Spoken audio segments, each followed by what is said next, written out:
Welcome back to a Bevy of Bloods for round 8 of the AFLW 2023 season. We have crushed record books with a win over the Doggies, and we're going to get really excited about it. So fluff up your tail feathers and settle in for a potentially and hopefully less biased yarn about all things to do with our beloved Bloods. Swans!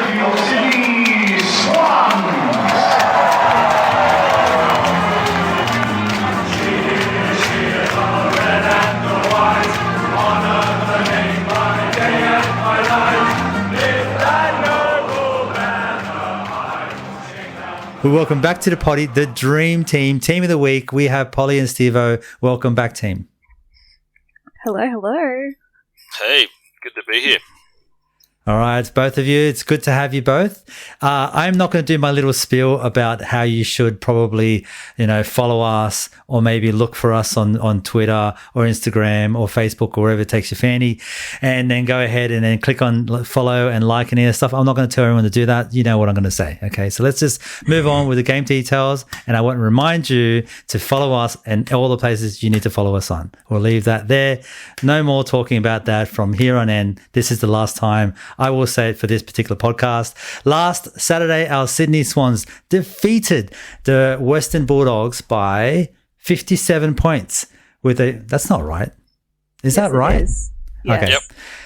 Last Saturday, our Sydney Swans defeated the Western Bulldogs by 57 points with a final score of 6-3-39 to 14-12-96.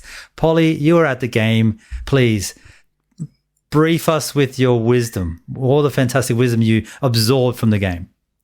Yeah, I don't even know where to start. It was an honour and a blessing to be there. I clearly picked the right weekend to go to Melbourne. I think we all joked last week that it was probably not going to be an easy win. Not even joking. I think we seriously didn't think it was going to be an easy win. And the whole game, I just had this fear that the Western Bulldogs were going to come back, but the girls just hung on so well. They put them away. It was just incredible to see, and be away from home to do it as well it was just a dream situation for me in particular, but a dream situation for the girls as well. Steve-O, what about yourself, mate? Oh, it was great, wasn't it? I was watching it on the telly, and look, the Dogs were short of players, we knew that, but like Polly said, we were a bit worried still that, you've still got to beat them, you've still got to turn up. And they did, and they really did. And they, even more importantly for the context of the season, they fixed up a lot of the percentage problem that was keeping us out of contention. They put on, I think 17 or 18 percentage points, and they pushed it too. Like, the game was over. Like, by half-time, early in the third quarter, it was clear that the Swans were going to win. But the Dogs came back and they got a couple of goals against us in the third quarter, and then the Swans didn't just say, okay, we've got enough of a margin, we're just going to cruise through the siren. They really came back and they scored a couple back themselves. Cynthia Hamilton kicked a couple, and I really liked the intent and how they went about it. It was a really pro effort, I think, from the girls. Professional effort by professional effort. Sorry, Polly, go ahead. No, I was just going to say, it never felt like they slowed down. They stayed on top of them the entire game, which I feel like we haven't really seen them do before. We haven't seen them, obviously we haven't seen them win by this much. This is a record-breaking win. All of our wins have been relatively close. But this, particular felt like we were the better team the entire time, which I don't know if I can say that for every game we've played. And it was just really, really good to see. Yep, they are special. It was a full effort too, but there was a couple of key players that just played out of their absolute skin, and we'll get into a bit of that. But I think a big part of it was also Gowans, from what I understand, at the halftime kick, was effectively telling them all, go for the century, basically, go for the 100. Like he gave them the task to keep going rather than, he didn't say go protect the lead, he didn't say good work, just go out there, keep putting it on, put on that scoreboard, try to get to 100. And that's what kind of maybe kept them with the pressure, right? That's the way I saw it. Yeah, I was there with my friend Annie, and we were trying to will them over that 100 point. We nearly got there. It would have been amazing to get 100, but I think I think honestly 96 just as good. Maybe one of those 12 behinds were a goal. We would have been at 100. But look, honestly, if someone had said, Polly, you're going to go to a game next year with the Swans girls score 96 points, I would have told you you're an idiot. Yeah. There was no possible conceivable outcome where I thought this was going to happen, especially not against the Bulldogs. This is just a dream scenario for us and the girls. Yeah, it's huge. And it's and that was half in a year. Like like we got 96 points. Last season in 10 games, we got 207 points. We got almost half our last year's total score in 1 week. That's massive. That's mad. Yeah. What an improvement for this season, like in so many ways. But just the players on the field, you can see the amount of growth that's happened. And of course, plug it in by some extra fantastic players and Malloy, Gardner, and McAvoy and everything else. But still, Tanya Kennedy, like also coming in and just playing so much out of the middle. Like she was really, really, really great. Steen, I thought, had a great game. We'll get into some of these other players. I'm getting all excited. But I just, watching the game back, this is nuts. I don't ever imagine myself even thinking that this was a possibility. Like it wasn't in our cards, Steve-O, when we were doing a review. We were just like, meh, like we're going to see how we go. We win a game or two. We'll be happy with that. Like now look at us, 96 points and smashing up the much depleted doggies, but smashing up the doggies nonetheless. Yeah. One every quarter. Yeah, which was good. First time this year ever, actually. Crazy. I think it's also worth saying, like, the girls did play amazing. Someone told me the Dogs had 19 players that they could possibly pick for this game. So, it's a very, very depleted team. But I think we could have still very easily had just let us not get to that point, as we were discussing before. The fact that we didn't just give a mercy rule, just, kind of let them even it up, and we actually thought about percentage, and we thought about we want to play finals, because that's what it felt like to me. It felt like the game was the girls were like, okay, we're definitely winning this, let's fix the percentage so we can potentially play finals, because it's now giving them a huge boost, and it's definitely a potential at this point. We've got 2 wins ahead of us in order to more or less guarantee our spot in the 8. That's the way that I see it. I've done a little ladder predictor, and I don't see really any way that we get through unless it's just some insane upsets. But we have to win the next 2 games. And this feels just like the men's season when we were like, 5 or 6 weeks out, Steve, doing these potties. And we were just like, hey, we need to win the next 5 and the next 6 kind of thing. And out of nowhere, it started happening. And we're like, okay, maybe this is something to be working for. We can do this.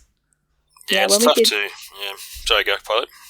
I was to say, when we did the potty a few weeks ago and we talked about the potentially us making finals, and then we lost to Hawthorn, and I was like, that's done. There's no way we're going to make finals now, which was very similar to the men's when we lost to Richmond. I was like, that's it. We're not playing finals now.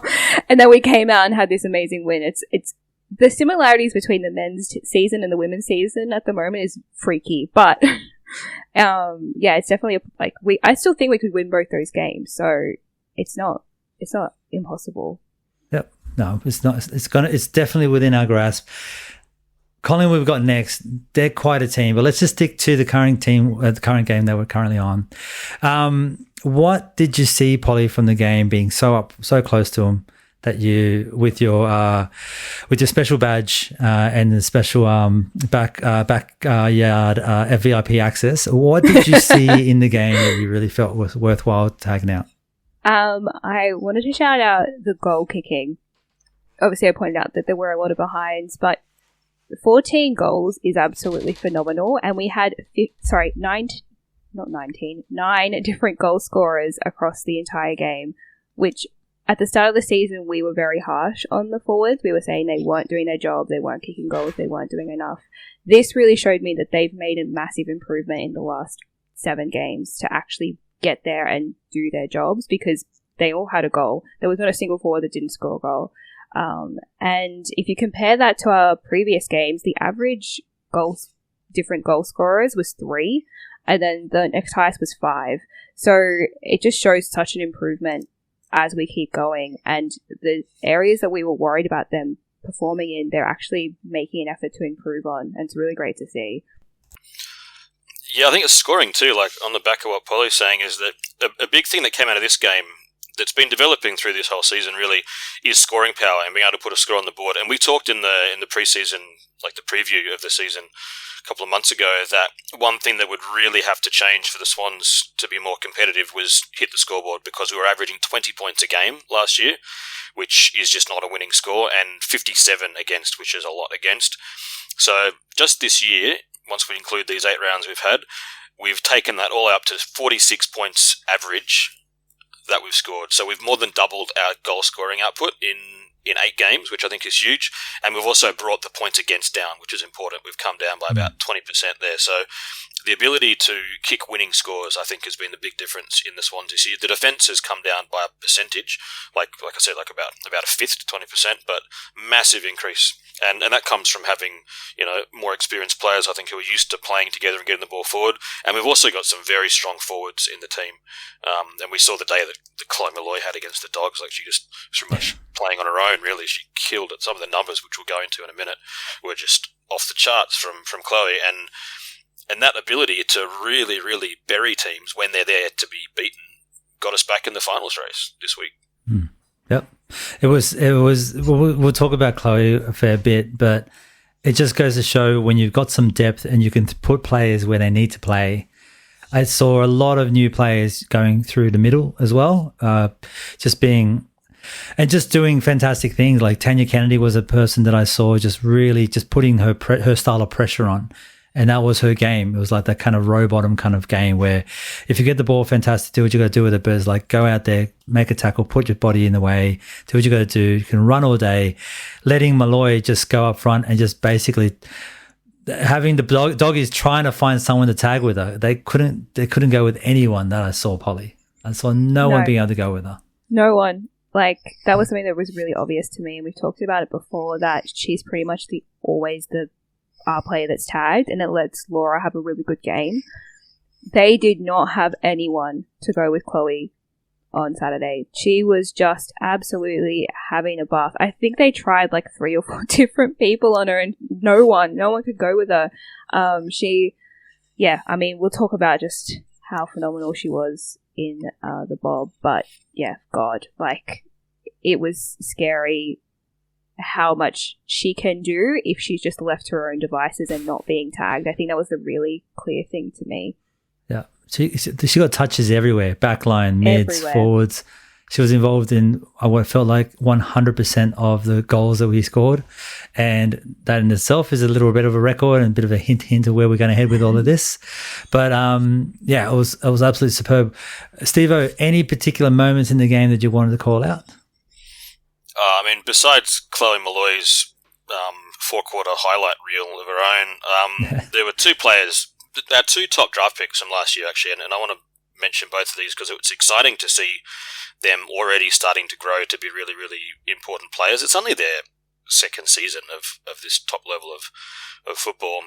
One that I loved was Montana Ham in that second quarter, where she just buries her way in, she pulls the ball out of the pack, she pushes around a few, and then she kicks a goal. That was really strong. I love that because she showed us last week with that really good mark, which she didn't convert, but that really, really good mark, and just how classy she is. She showed her smarts, and then this shows the other side of her play, which is just that really, really strong ball winner that has an impact. So I really love that one. And then Sophia Hurley's party trick goal in the last quarter. She was our number 5 draft pick last year, Sophia Hurley, and she's really coming into her own this year. I think she's showing her class. She's a crazy hard worker. She tackles, and it was just nice to see her get a bit of reward on the scoreboard with a couple of goals, and especially that one when she does a little duck in and out. It was party time by that point, but still, it was nice to see her do it. Back at skills. Party time. Polly, any favourite moments for you, things that you saw on and off the field? Yeah, the first thing I wanted to point out was the ruck battle, because neither team, as we'll probably get into in the MRO, had their desired ruck player this week. But I thought Lexi and Bella really, really held their own. Obviously, it was against someone, I think she might have even been her first game or first time playing in the ruck. But they really, that was my biggest concern going into the game, was that we weren't going to have that person to step up in the ruck. And I felt like they held their own, and it gave me a little bit more confidence for the rest of the season, knowing that they could step up when they need to. So that was a really great thing to see. Another really great thing I loved, there was a point in the third quarter where it was when there was a bit more momentum going the Bulldogs' way. Ellie Blackburn was off the field and they were interviewing her, which is a whole other thing I don't particularly love them interviewing them mid-game, but anyway. And they're like, all right, she was being interviewed and she said, we really just need to stop their momentum and them getting goals really quickly off like a silly mistake. And as she said that exact thing happened. They dropped the ball. Malloy picked it up. She ran down the field. She ran by herself the entire length and then kicked it to Cynthia Hamilton, and Hamilton scored the goal. It was just like so poetic. And I felt for Ellie because like obviously it was not a great game for the Bulldogs, but it was just like you couldn't even have scripted that. It was just so perfect, but it was such a perfect goal. Poor Ellie was trying to do absolutely everything for her team. She was just watching from the sideline going, oh yeah, we can't stuff up so much, and then bang. Yep. Exactly. The one time she probably came off the field, the only time. Yeah, exactly. Bloody Malloy ran the length of the field to get it going. She was wrecked too. Like you could hear just how like she was sucking her breath in. And I agree with Polly. They're trying to play elite sport, and then you're supposed to have a chat while you actually should be just trying to recover and get your head back in the game. Like give them a break. Yeah, it's stupid. I go for a casual jog, and I get someone asks me, "Oh, like, do you know the time?" And I'll like it'll be like that for a couple of minutes before I get something out, pointing at my watch. But no, like I don't know why they bother. Like, why did I do that? Just leave them alone. They do their thing.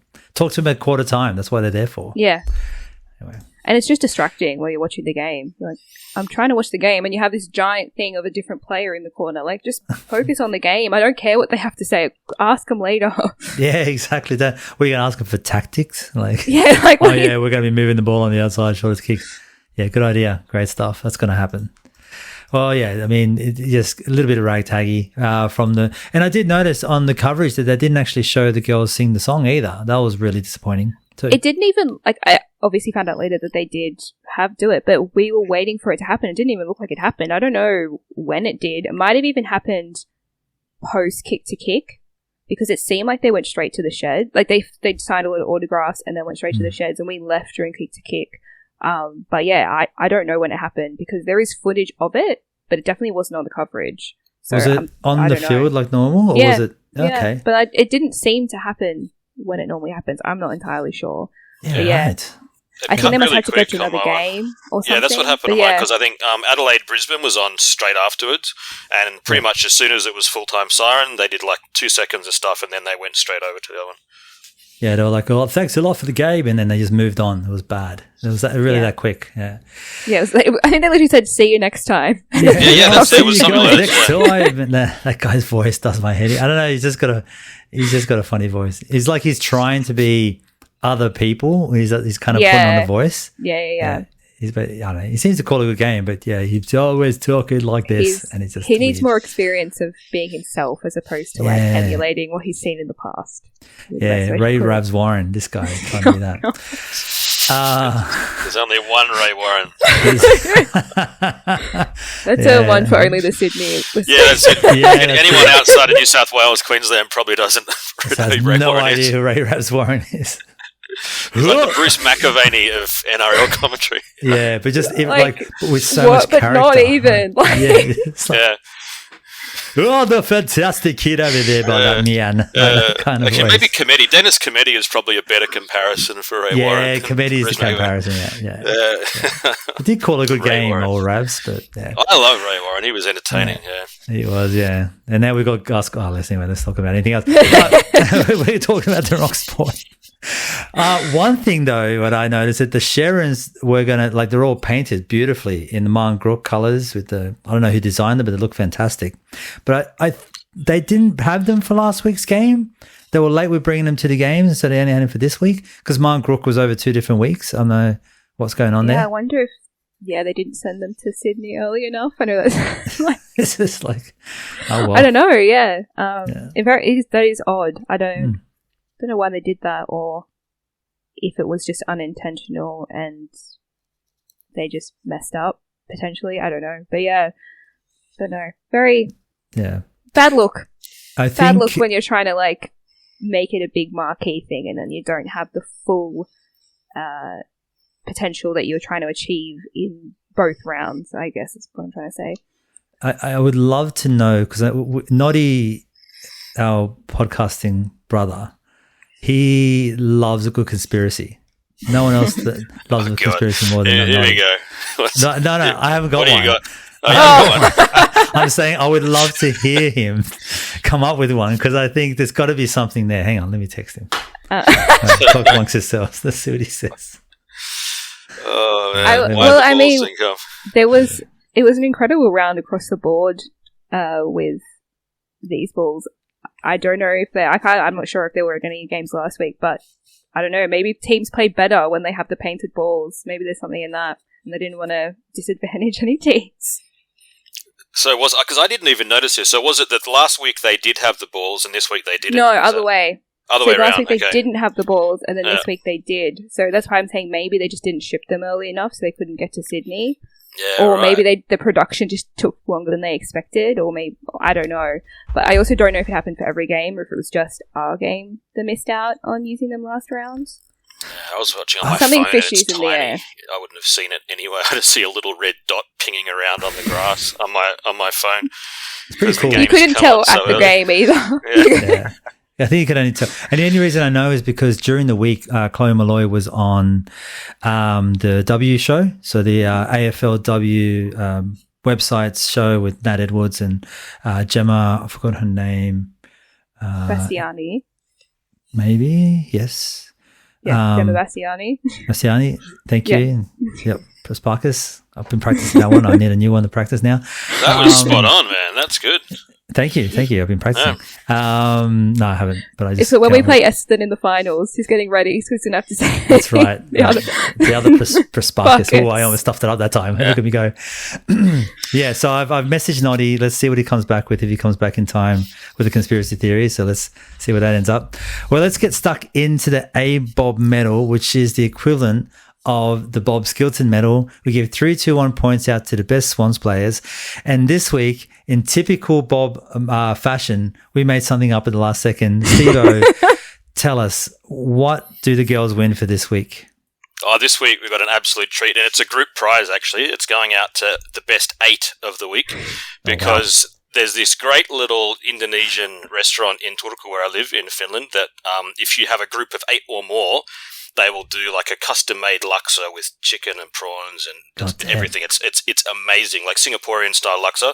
And I just came back because I was it's lunchtime here. It's middle of the day, so I just came back from lunch there, and it was amazing. So I've got this like happy glow from Pavon Lau's laksa, and we're going to invite the best 8 this week, because we need 8, and I guess anyone else is welcome to join it. There's no limit to the capacity, but 8 of the players are going to come and get a laksa meal one lunchtime. Maybe not in season, but that's a post-season prize. It cannot be redeemed during season.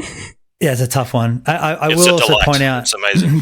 that the budget for Bob is not quite as thick as perhaps we're suggesting it is. So we've also suggested in the past when Steve-O's wanted some of the players to turn up, that they had to pay their own way, which is fine for the men's. They're getting paid, 200 plus or whatever, and some of them much more than that. So they have to pay their own way. That's fine. You got to do what you got to do. For the women's, it's a bit tougher. So what I think we're going to have to do here is we're going to try to have to build this experience in the aggregate. So we're going to get them all into a McDonald's freezer, one of those big industrial freezers, and we're going to serve them a laksa inside this freezer while talking gibberish at them in some form of Finnish way. Gibberish. Are we okay with this? This is the best we can do, guys, with the budget. The laksa won't be very nice if it's really cold in the room, but sure. Yeah. Okay. Polly, what do you think? Look, I don't know. I've never been to Finland, but Steve-O, maybe you can confirm. Is it really cold in the restaurant? Oh. No, in the restaurant it's nice. It's like it's room temperature. It's a balmy 22. So what we do instead is we put them in the freezer, make them stay there for a bit as if they're in transit, take them out of the freezer. That's right. Then give them the laksa. That works. Yeah. Okay.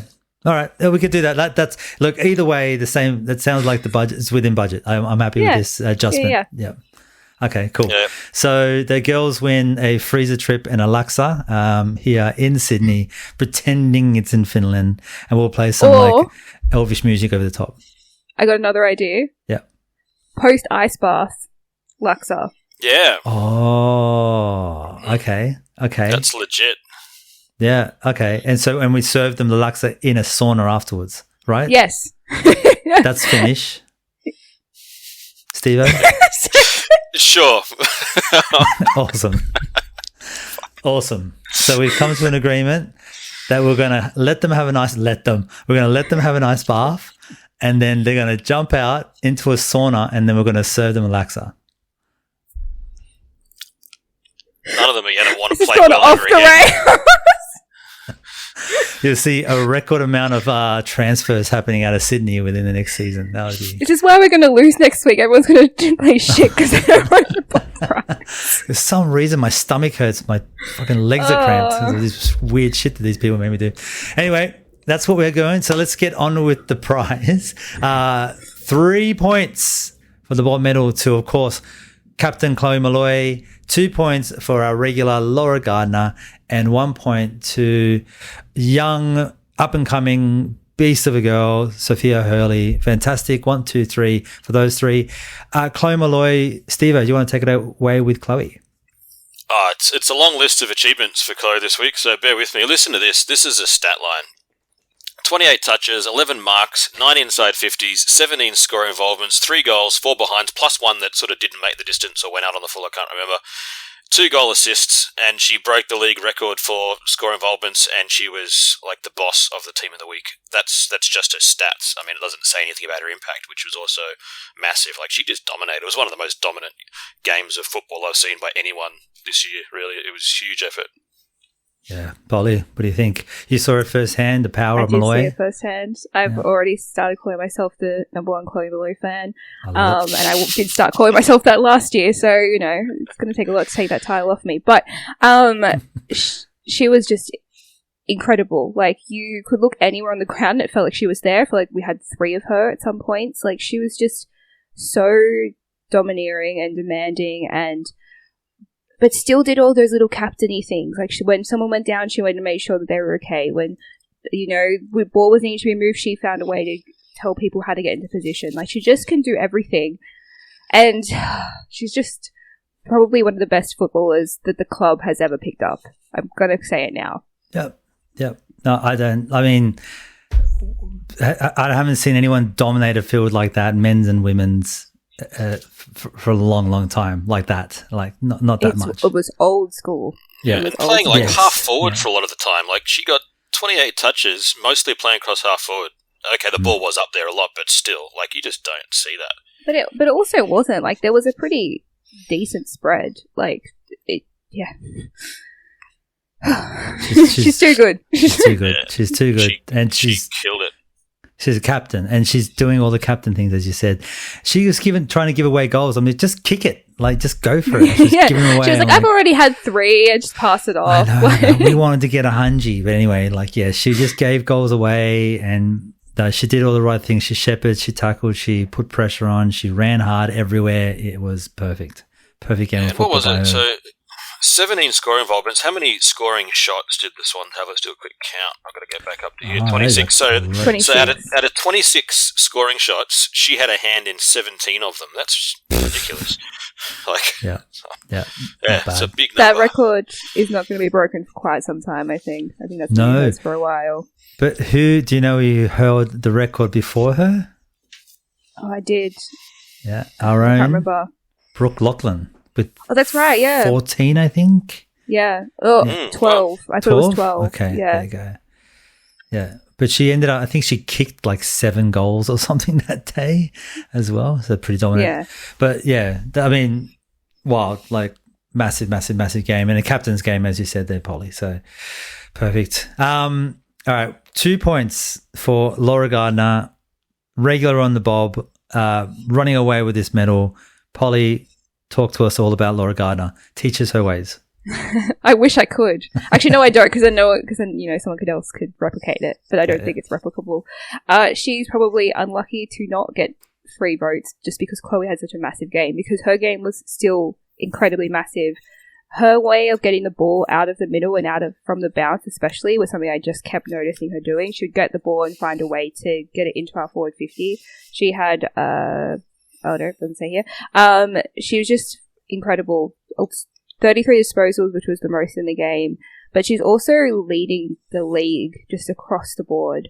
So she's currently third in disposals and inside 50s. She's fourth for total fantasy points and fifth for tackles. That's across the league.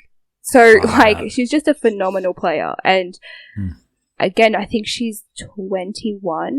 So it's just insane to think of how good of a player she'd become if she's already playing like this. Like, just can't speak highly enough of her.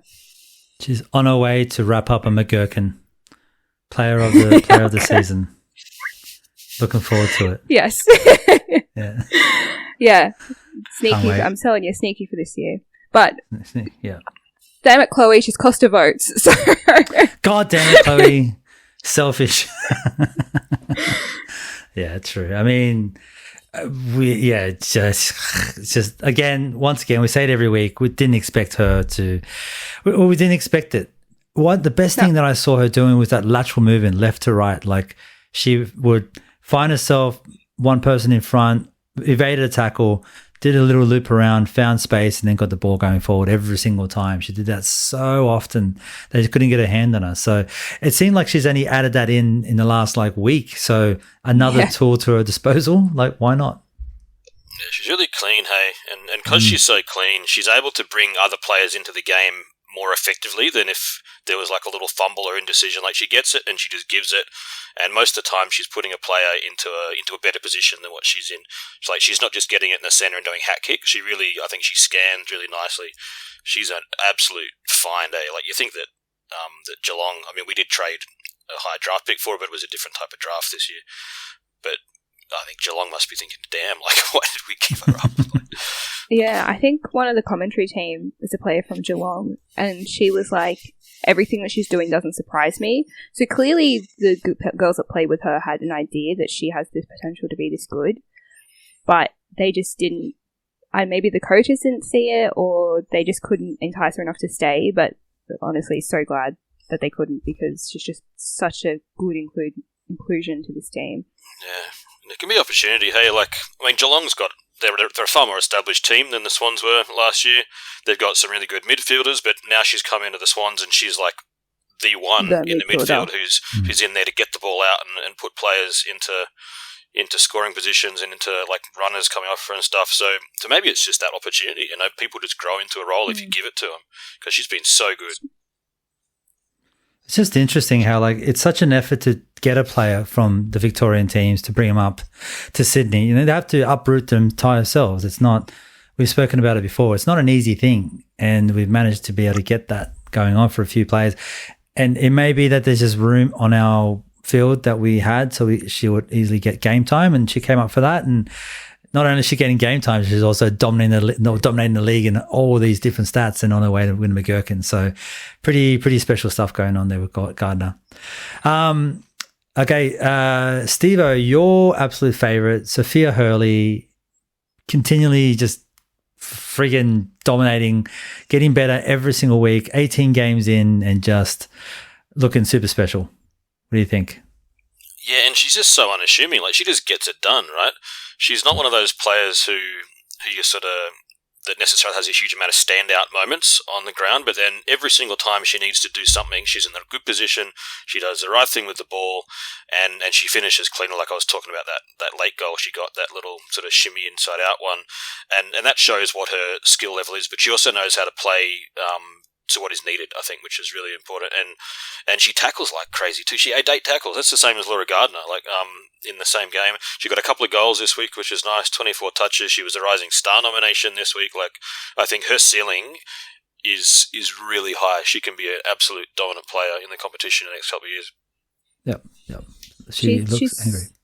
She's so good that I forget how young she is. The fact that she was available for Rising Star freaked me out, because I forgot she's that young, that she's that inexperienced. And in the AFLW they nominate 2, and her stats compared to the other nomination was just even exponentially better. It's just crazy how good she is, and it's crazy that it's taken her this long to get a nomination, to be honest. But still, she's just absolutely killing it. Yeah, she's fancy. So, Chloe Malloy, 3 points. Laura Gardner, 2 points. Sophia Hurley for the 1 point. Any honourable mentions for either of you two?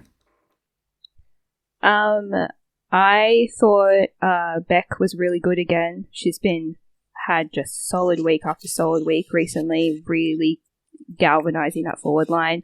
That over the head goal, our very first goal over the head, was just awesome. Amazing. Snap so good. Behind, over the head, backwards.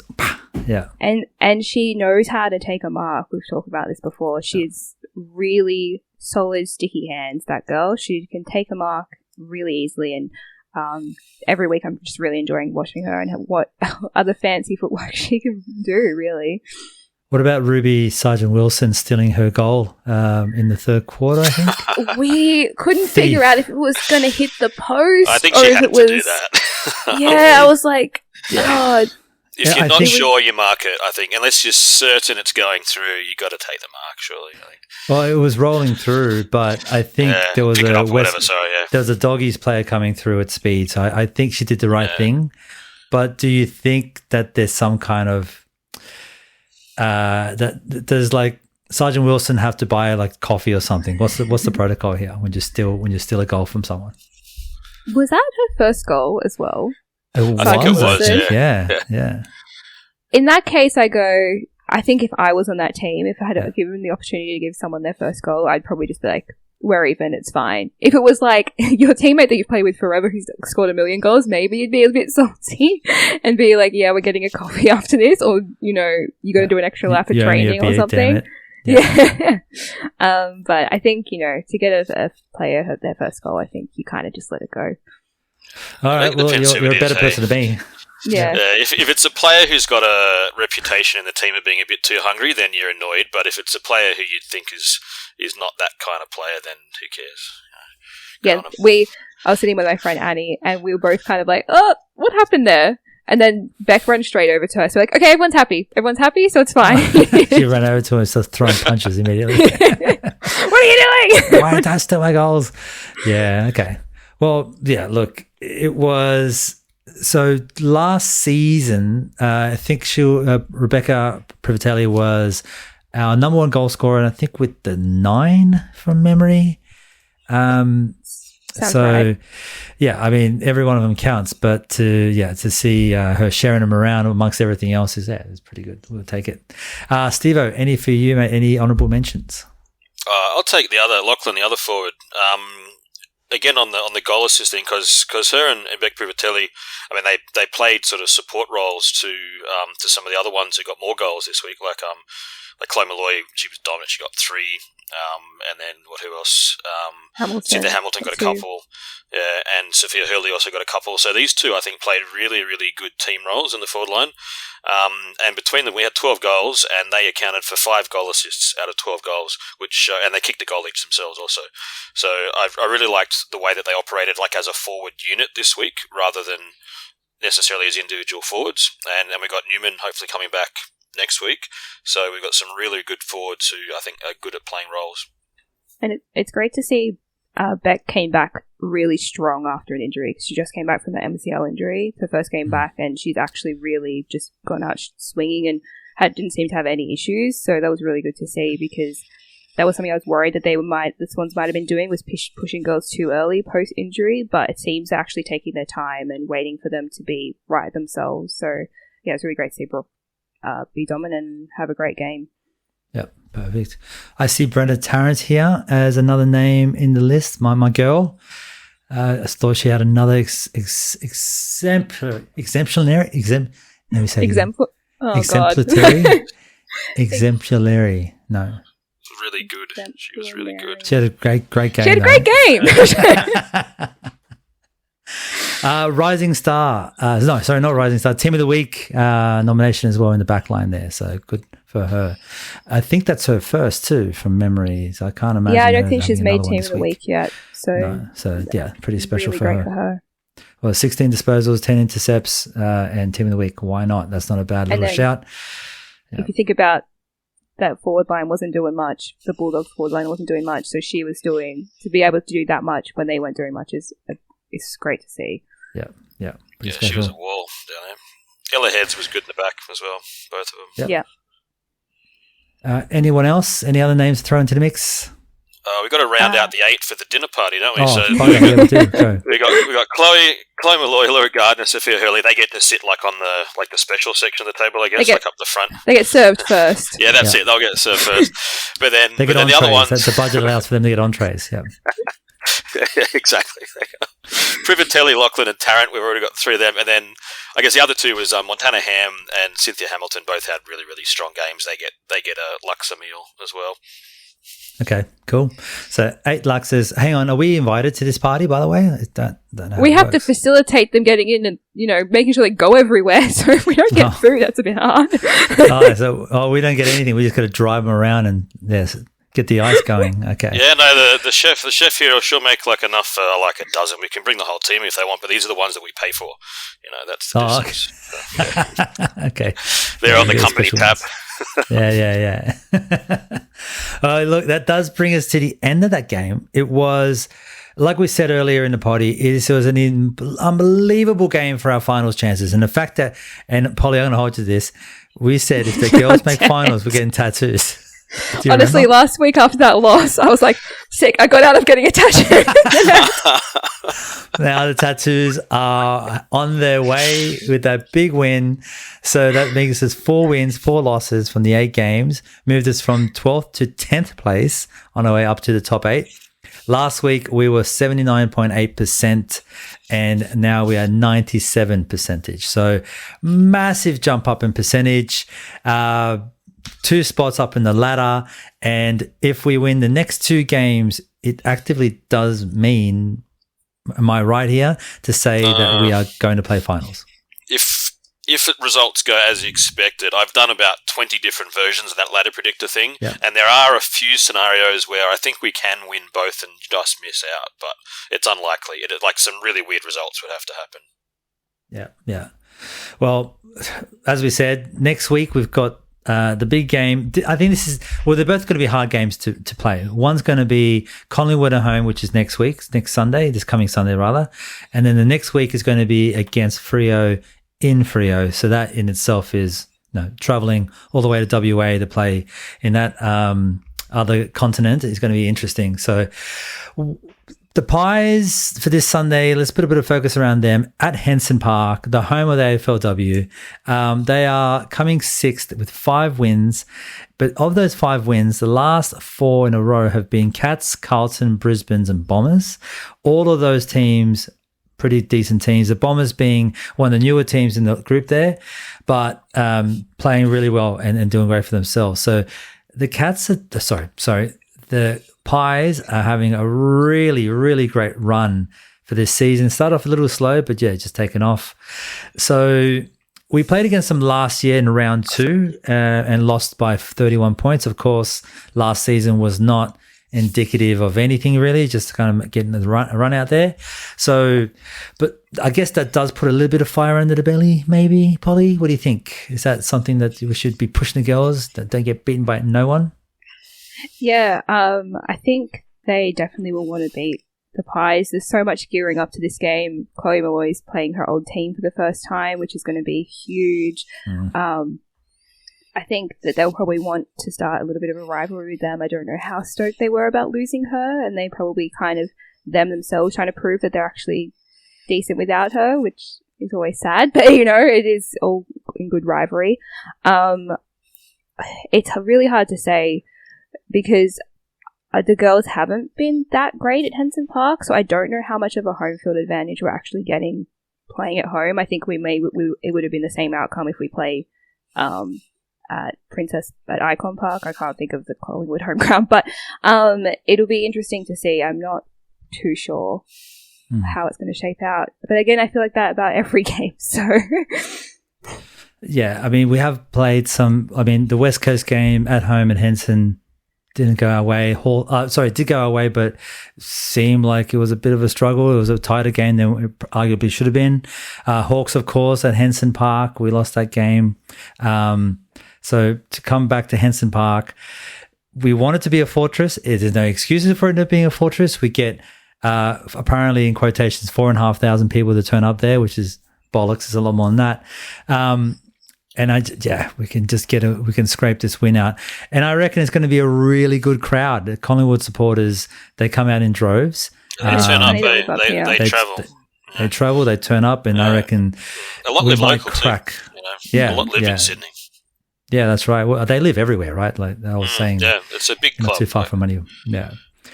So he's hoping. So if anyone is out there, make sure you get to the game. It's going to be an absolute belter of a game. It's going to be a lot of people there. Sunday afternoon, can't go wrong. You're not doing anything on Sunday afternoon, so just don't pretend you are. Come to the footy. It's going to be great. MRO injuries. Steve-O, do you want to have a look at those? What have we got going on there? Paris Shepherd, we had a concussion go down, so miss out next week. And unfortunately, Ali Morfitt is out for the rest of, at least they've said she's out for the rest of the regular season. They didn't say for certain if she'd be back, but it was a hand injury from the previous week's game. And so she of course didn't play against the Bulldogs, but doesn't need surgery, which is good. It's a massive out for us, especially against one of these stronger teams. They were able to carry the ruck and manage against the Dogs, who didn't have a recognised ruck really, or like a rookie coming in. But against Collingwood, it's a totally different thing, and that presence that Ali gives in the centre will be missed against Collingwood and also against Fremantle in 2 weeks. But the team just needs to readjust and figure out ways to still win the football without a dominant player in the middle of the ground and all that extra work that Ali does. On a plus side, we should get Newman back next week in the forward line, and the forward line was functioning really well this week, so she should be a good inclusion into the forwards. That's about it for health injuries. On the Paris Shepherd tackle, we found out today that there was they got off without any suspension for the tackle, but Paris did go off with HIA and is sitting out for concussion. Did you see the video of the tackle, and what was your take on it, Polly? Yeah, so I think the main reason it went to tribunal is just purely because Paris did sustain that concussion. I think if she was fine, it wouldn't have gone, because I think it was fine, honestly. The thing that annoyed me more was that and I could be wrong because it was hard to tell in the coverage, but this is what it looked like at the ground. Chloe Molloy ran over to check if she was okay, and that considered a 50-metre penalty. Now, I don't think that's fine. That really upset me, because it's like, how can you give a 50-metre penalty away for someone checking on their own player? That was rough. The actual tackle itself, I didn't have a problem with. That umpiring decision, really didn't like. So that's my 2 cents. Steve, did you see the tackle? Yeah, they replayed it ad nauseum on the coverage. I thought it was fine. If that's a suspendable tackle, then I'm not sure what players can do to tackle. Really, it was borderline for sure. And the player, Paris, she hit her head, she got concussed, she'll miss next week. But it was a tackle that was totally within the laws and the spirit of playing football. So I'm glad that she didn't get suspended for it, to be honest. Yep, you're both. I agree with both of you. You both said perfectly. All right, so there's that. We got some replacements to talk about. In that case, so Paris is going to be out. Newman comes back in. Ali's out for the season, but as Polly was saying, the rucks kind of sorted themselves out a little bit better. Or at least we had some competitiveness in the ruck without having to compete too hard, without them having a proper ruck girl as well.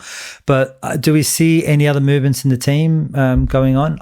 One thing that I noticed with Julia O'Sullivan, I liked her in the team. I liked the little kicks that she did laterally. I felt that she felt really natural.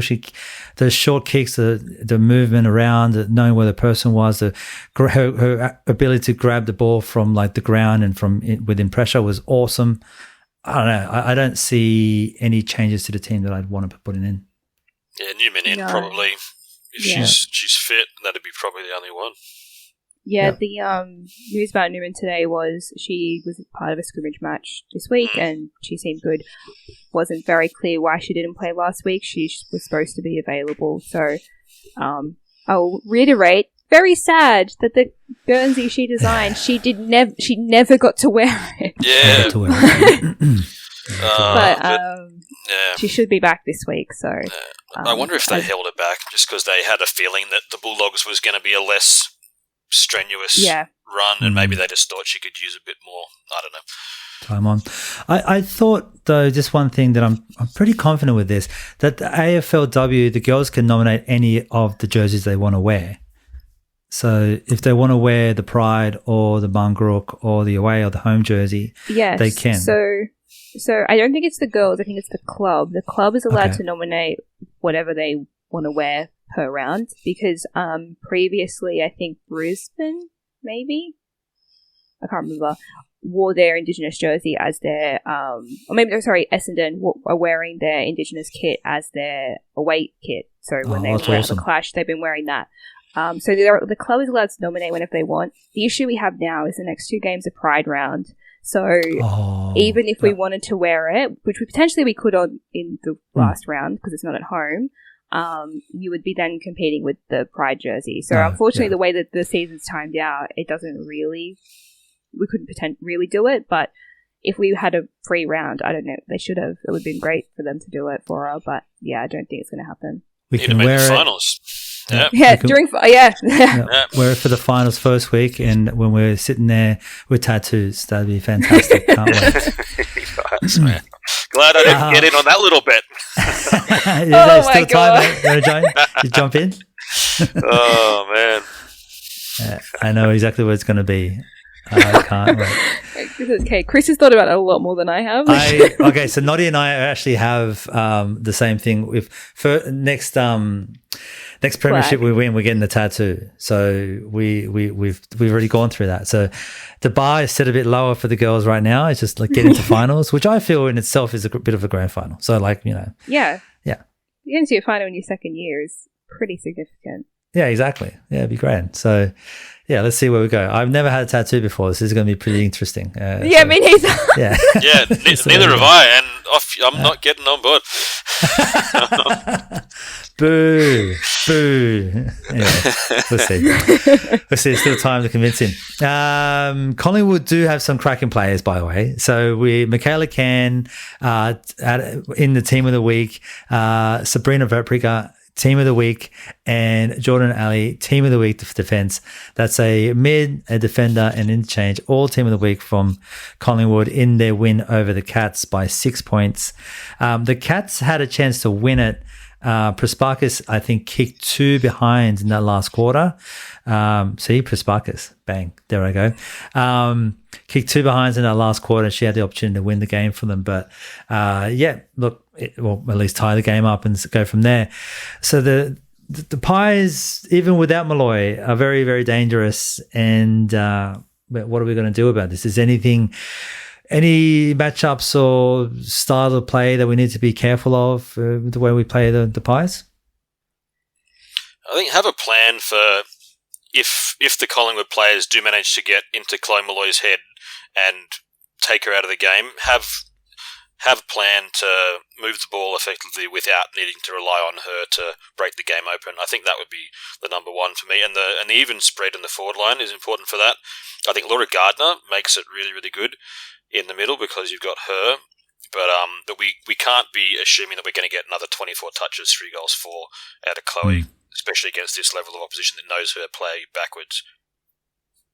Yep. It's probably going to be like a 7 disposal game from her, just the way how hard they're going to tackle it. I think it's going to be a 3-person tag, to be honest. Which, I think we've kind of dealt with before. I think it was the Port game she was really, really being tagged by 2 players constantly. Or maybe Geelong? Yeah, they went. There was a couple in a row. It was the Port one, and then Brisbane, I think it was the one before that. They what was the one before put a lot of Port? work into her. Was it West Coast? Was it the Carlton game? I can't Carlton. remember now. Oh, Carlton. Yes, it was the Carlton game. I was like, it was definitely a blue team. All the blue teams in my head. They put a double tag on her pretty much the entire game, and that game still got really, really close. Obviously, we lost by a couple goals in the end, but we've shown that we can still play really well if she has been taken out of the game, and I really think that that's what they're going to do. So they just need to be able to rely on these other girls, and I think that they will. It might be this chance that McAvoy's been looking for to come more in the middle, We've talked about this a bit, and Gowans has talked about how he wants to bring her more forward. Maybe that's his chance. Like, we know Bree can really hold her own back there now. Let them follow Malloy around, and McAvoy can kind of do her thing with Gardner. That's potentially something that we could look at doing, and I think would work quite well. Yeah, especially with Ali Morfitt not in that middle. Like, another strong body in there would be helpful, I think, against Collingwood. They got some good bigger body. That's one thing about the mids that we do have is like they're super sharp. There's no doubt about it. They work unbelievably hard to get to the footy, and that's also some of the benefits that we have getting numbers around it. But the bodies are small, and I think that's the one thing that would probably be holding us back because they're so young. We're such a young team in there too. So it could be another McAvoy. Really good game for Ham, because she's obviously one of our bigger girls. She's built bigger than most of the girls, so I think if she can get around the ball, she did it a lot against Western Bulldogs. It was kind of like her first game really back in terms of showing herself and her skills, so I think she's going to step it up a notch this week and have a big one, and I think, really get in there and help out. She's been building well too. Last month, really, since she's come back to the team from that injury, she's been like every week. She's just been adding a little bit extra, and she looks like she's just ready to go. Can't wait. She's going to take off that other jumbo jet. All right, we're getting into one last thing. Look, we had a big spill last week about how the AFLW was effectively being told, or the fans were being told, hey, you know what, you need to increase your attendance by some unbelievable amount in order for us to warrant or allow you to see more football for next year. And with that, Steve-O, you did a bit of homework about how the other women's leagues around the country are treating this and what their numbers are. Yeah, I mean, I looked at the ones, like the big four football codes in Australia. So like soccer, like football, soccer, NRL, AFL, and then Super Women's Rugby, because they're the four that compare roughly, that have been establishing women's leagues in the last, decade and a half, if you go back far enough. And the numbers just sounded really high, like demanding that sort of crowd. So I went and checked what the average attendances are for these other competitions, and also the style of competitions that they have on the back of these numbers. So the A-League, which has been going for 16 years now, they play a 25-week season with 12 teams, and every team plays every other team twice throughout the season. Their average attendance is 1,249 from their last complete season. That's half what the NRL has, which is 2,819. The NRL is much newer, only 6 years. They play a short season, only 10 teams, but every team plays every other team. The Super Women's Rugby is a bit hard to compare. We don't have crowd numbers from that. I couldn't find anything anywhere. They've only got 6 teams in their comp, so that's not the best comparison really for us anyway. But then the AFLW is almost equal with the NRL, only 200, not even 150 average less crowd than the NRL women's, and is playing a similar length season with almost double the amount of teams, where you only play 60% of the team. So if the AFL is saying that the AFLW needs to have 3,500 on average per week, they want them to have almost 3 times what the A-League women's have, and they want them to have considerably more than what the NRL women's have. So I don't know where these numbers are coming from. And what's the basis of these numbers? What kind of homework have they done to suggest that this is the number we want to hit? And if they are suggesting there's a number of numbers we want to hit, it's their own KPIs that they're failing, not ours. So what the fuck are they talking about? And just like lack of integrity in the competition. Like all of those three, the A-League women's are playing each other twice, and the 2 rugby codes are playing each other once, albeit with smaller competition fields. And then the AFL women are playing. You play only 6 out of 10, so 60% of the teams. It's ridiculous.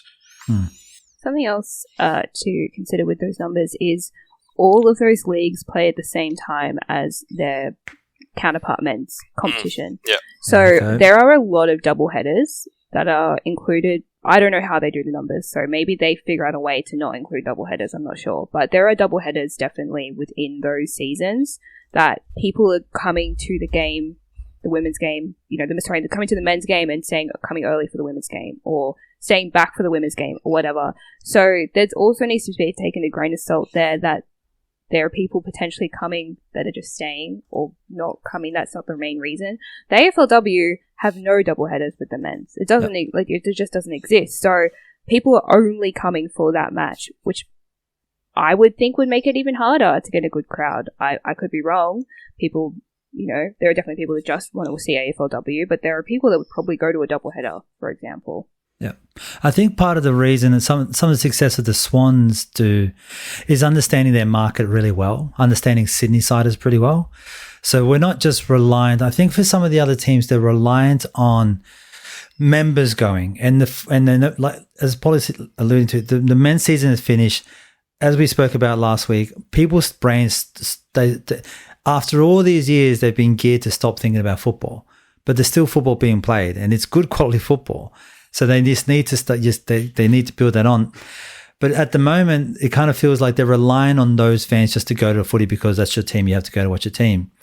Whereas Sydney is actually doing things in areas to entice people to go to the game that maybe don't necessarily always go to a game. Mm-hmm. So definitely for the Henson Park audience, there's an enormous aspect, I reckon, of people that go, even like friends and family of mine, friends of Polly's, that wouldn't traditionally go to the men's game but will go to the women's game because the timing kind of works out. It's in the area. They make it fun.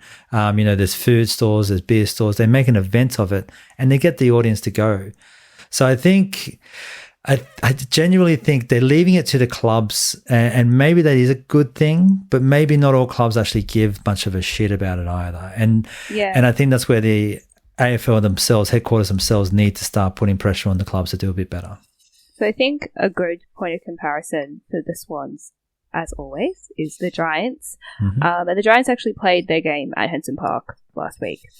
And I think their crowd was 1,000 compared to the Swans' 4,500, which shows that I feel like the Giants, it is a club-based thing, and the Giants aren't doing their part into actually getting people to go to the game, because clearly the desire is there to want to see games at Henson Park, but maybe not the Giants. I don't know. Like it or was it not advertised properly and things like that. Like there's just too much reliance on the clubs to actually do it as opposed to the league itself. And I think advertising tickets should come down more to the league than the clubs.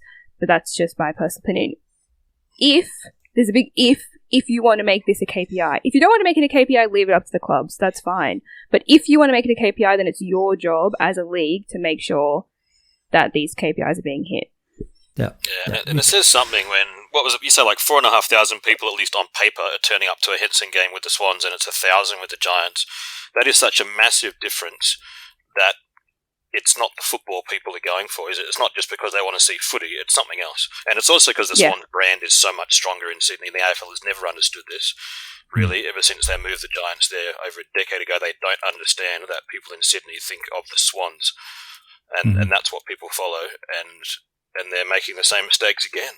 And the Giants are getting shafted. It's always them getting shafted, Yeah, and I would even say generic AFL fans probably didn't know that the Giants were playing at Henson Park over the weekend because it wasn't advertised. And if I wasn't in Melbourne, I probably would have gone. But Yep, exactly. If I was in Sydney, I would have gone because it's extra football. But we're special cases. We're diehard fans. and I put this point out on Twitter during the week that putting KPIs on membership and attendance numbers is not going to allow you to have casual fans. And casual fans is what make footy. You're not only ever just going to have diehard fans like the three of us. We are special cases. We will go to every game. You shouldn't have to expect your fans to go to every game. I feel like that's quite disrespectful in a way to build a club. To build a league, sorry. And it's time, it's cost, to have it's your a lot of casual stuff. Fans. People have other shit to do in their lives, Yeah. Now, especially the time slots that they are at. I was talking to someone today about it, like how the old joke in the traditional Swans fan, back in the day was, on Friday night the Swans were playing, they were like, oh, let's go. They'll buy a Swans a scarf on the way through, put that on, and they're a Swans fan and they watch the game. And that was the old joke, that Swans didn't have any fans. They had finance bros who finished work on time and then went off and watched the game. Something to do. and that is legitimately an understanding of what the market is as well. But you can build a brand from that. You can build a following. You can build a club from that. And the Swans are doing a great job of that, even for the women's. Not everyone's going to be doing that. So it's lazy. It's lazy to suggest a KPI and that you created and you failed at it, and to blame the fans for their problems. So typical McGurkin stuff. All right. We do have some good news to finish up on, though.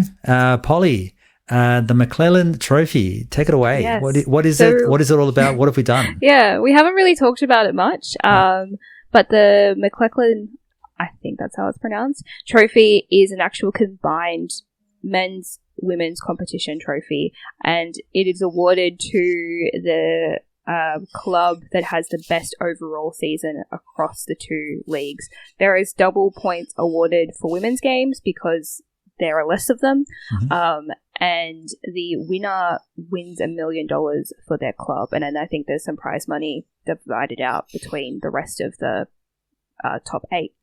And for the first time since its inception, we have cracked the top 8, which is incredibly exciting.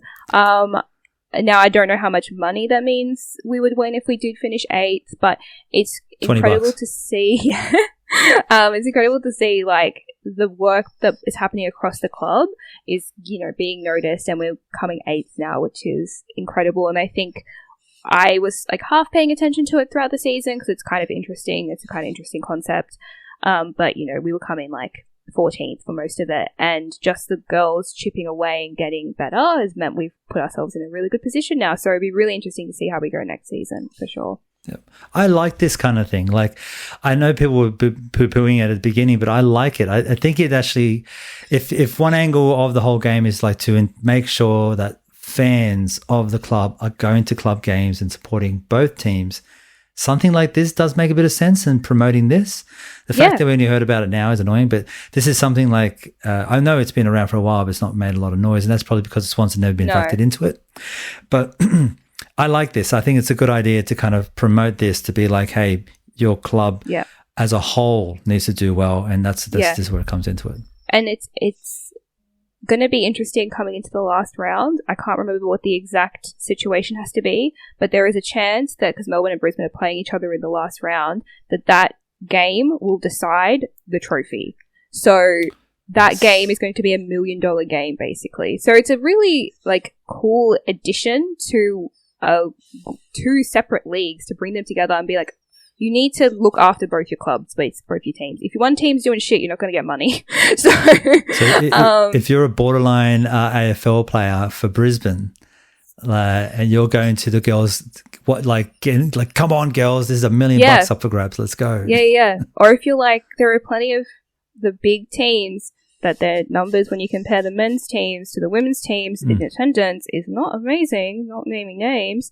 This is the kind of thing that's going to get potentially those people to cross over. To be like, oh my God, we have a chance to win, let's say, $500,000 if the girls get up this game. I'm going to go down and cheer them on. So I think it's a really good.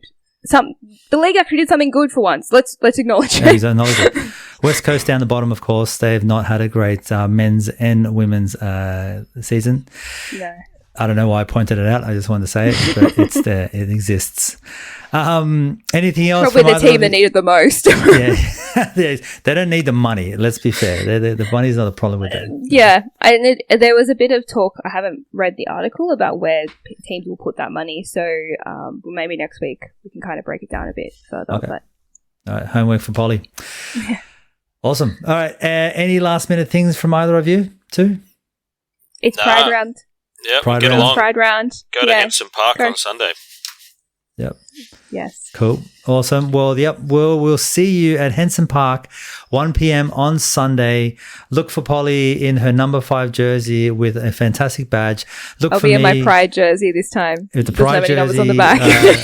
Look for me in jersey doesn't fit me and the fuzzy hair. And we'll see you next week.